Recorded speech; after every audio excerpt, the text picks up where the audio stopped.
From Freenations.net by Rodney Atkinson. The Battle of Cologne Station. Another gift from Merkel the moron.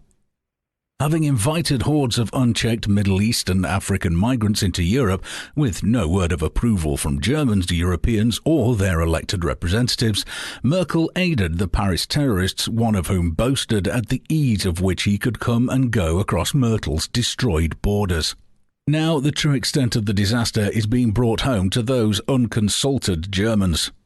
There were pitched battles between migrants and police who sought to protect Germans at Cologne station on New Year's Eve.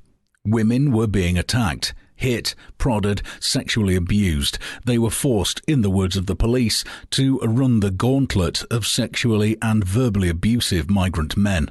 The following is from the police report of the events. Amongst the crimes too numerous for the police to effect arrests in the chaos were: 1. Ripping down road signs with a grin saying, "You can't do anything to me, bring me a new one tomorrow." 2. "I am Syrian, you must treat me kindly, Frau Merkel invited me." 3. When we had cleared an area, the migrants just came back making a joke of the whole thing. We could make no arrests. The extent of the riot was so great, and there were no cells to hold so many. 4. We had to close the station platforms because of the crowds. The reaction was to run into the neighbouring platforms, across the rails, which then had to be closed. 5. There was fighting to get onto trains. Only the strong succeeded. 6. The whole station became a wasteland, with certain areas turned into toilets. 7. Many migrants who had no intention of travelling slept off their drunkenness in every area of the station, including bank kiosks and waiting rooms, etc. 8. When the police became aware of those injured crying for help, the migrants deliberately gathered to prevent access to them. 9.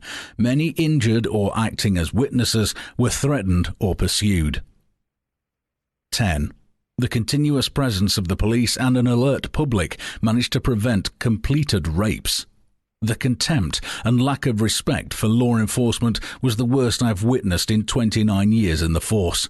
The police forces were in action in full protective clothing and helmets from 21:45 to 07:30 to tackle this chaotic and shameful situation. From Freenations.net by Rodney Atkinson. The Freenations website has for over 20 years explained the racist origins of the European Union and shown how it has destroyed democratic nations. I will also be talking about Rodney's new book called And Into the Fire, the Fascist Elements of Post-War Europe and the Development of the European Union, with contributions from William Dorrich and Edward Spalton. It's available to buy on Amazon and on iTunes. Find out more at Freenations.net and look at the Books tab.